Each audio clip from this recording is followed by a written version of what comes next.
ख्रिस्त में मेरे प्यारे भाइयों और बहनों, आगमन का चौथा इतवार है। आज के सुसमाचार में हम लोगों के सामने नाज़रेत का पवित्र परिवार का दृश्य रखा गया है ताकि हम उनका आदर्शों को अपने जीवन में लागू कर सके। आज हम लोग आगमन के चौथे इतवार में हैं। ऐसा लगता है कि हम लोग क्रिसमस मनाने के लिए बहुत ही नजदीक आ चुके हैं। अभी 3 दिनों के बाद हम लोग संसार के सामने प्रभु यीशु क्रिस्त का जन्मदिन मनाने के लिए बेसब्री से इंतजार कर रहे हैं। बड़े हर्षोल्लास से हम सब इस पर्व को मनाएंगे। प्यारे भाइयों और बहनों, आज का पूजन विधि के पाठों का मुख्य विषय है मनुष्य के बीच ईश्वर का निवास।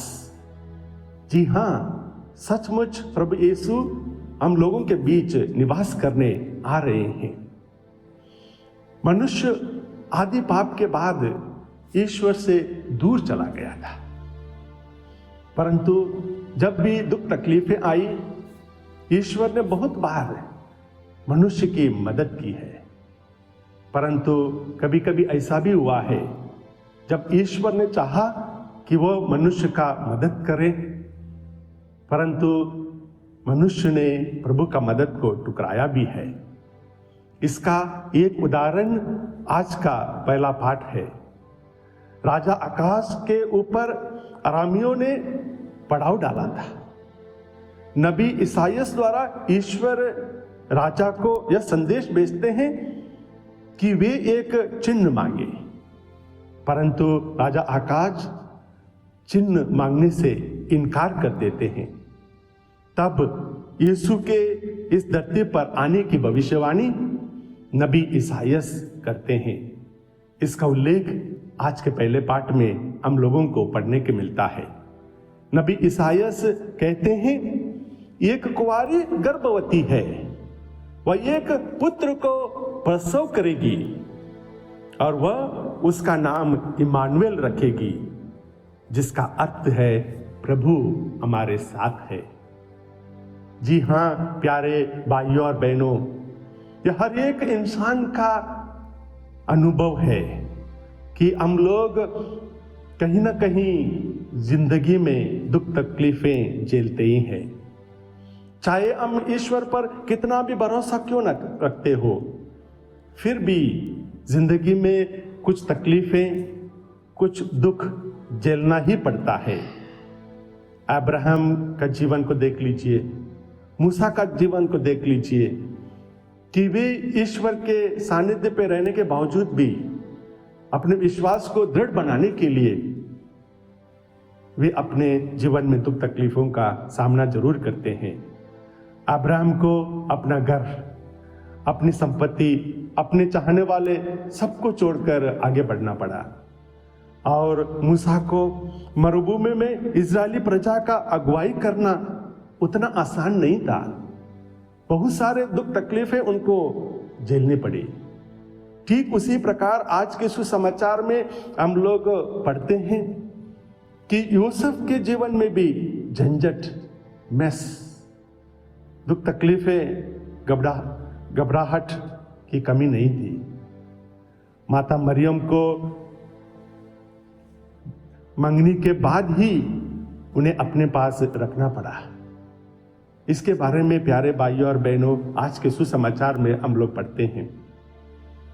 प्यारे भाइयों और बहनों, जॉनी की शादी होकर 25 साल हो चुके थे और वे 25 साल का जुबली मना रहे थे। जुबली के दिन बहुत सारे लोग आए थे और पूरा जश्न मनाने के बाद शाम होते होते हर रिश्तेदार चले गए थे। तब जॉनी और उनकी बीवी दोनों ही घर पे थे। रात को करीब 12 बज चुके थे। तब जॉनी उठकर रसोई घर में जाते हैं गर्म पानी करने के लिए, और वहां पर खड़े खड़े थोड़ा थोड़ा सा रोने लगे थे। उनकी रोने की आवाज उनके वाइफ को सुनाई दी। वो नींद से जाग जाती है और धीरे से उठकर जॉनी के पास जाती है रसोई घर में और जॉनी से पूछती है, हनी व्हाट्स रॉन्ग? तब जॉनी बोलते हैं, तुम्हें याद है जब हम लोग शादी से पहले चुप चुपके से एक दूसरे से मिला करते थे, और जब एक दिन हम दोनों एक पेड़ के नीचे बैठे हुए थे, तुम्हारे पापा ने हम दोनों को पकड़ा था और उन्होंने मुझसे कहा था, आइदर मैरी माई डॉटर और spend the next 25 years in jail. तब वाइफ बोलती है, जी हां मुझे ये सब कुछ याद है, परंतु तुम आज इसको क्यों याद करते हो? तब जॉनी कहते हैं, well if I had chosen to go to jail I would have been getting out today. अगर मैं उस दिन जेल जाने का निर्णय ले लेता तो आज मैं आजाद हो जाता। जी हां प्यारे भाइयों और बहनों, हर एक इंसान के जीवन में दुख है, तकलीफें हैं, वो कभी हमें छोड़कर नहीं जाती। यूसुफ ने भी मरियम को चुपके से त्यागने के लिए सोचा था, क्योंकि वह एक धर्मी व्यक्ति था।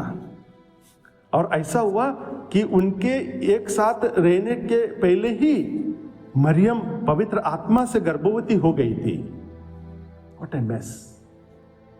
शायद यूसुफ ने यही सोचा होगा कि मरियम को मेरे साथ रहना ठीक नहीं है, परंतु जैसे ही गैब्रियल दूत ने यूसुफ को कहा कि नहीं, मरियम को तुम्हारे साथ रखना है, यूसुफ राजी हो जाते हैं।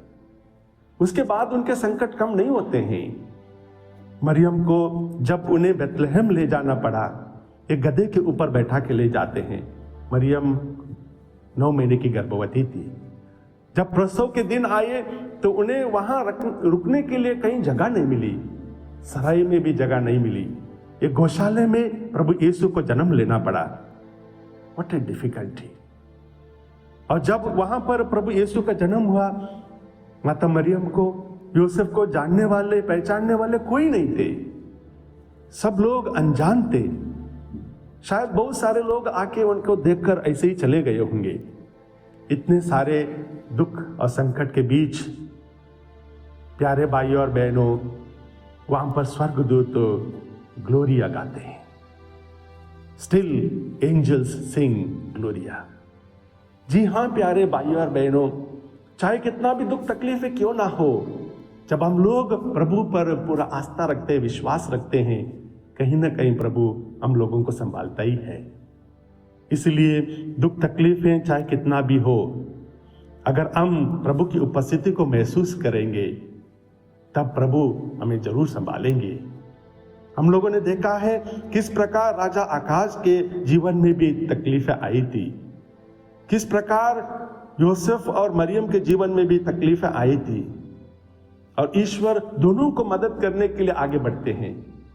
परंतु राजा आकाश प्रभु की उपस्थिति को महसूस करने से इनकार कर देते हैं और युद्ध में हार जाते हैं। माता मरियम, यूसुफ ईश्वर की उपस्थिति को महसूस करते हैं और ईश्वर ने बताए हुए मार्ग पर चलते हैं और अपने जीवन में सफलता प्राप्त करते हैं। ठीक उसी प्रकार आगमन का काल खत्म होने वाला ही है। हम प्रभु के रास्ते पर चलने के लिए पूरी कोशिश करें और उनकी आज्ञाओं को पालन करने के लिए पूरी कोशिश करें, क्योंकि प्रभु यीशु जल्दी आने वाले हैं और उनकी उपस्थिति हमारे दिलों में, हमारे घरों में महसूस करने के लिए पूरी कोशिश करें और हम लोग भी क्रिसमस के दिन ग्लोरिया गा सकें। आमीन।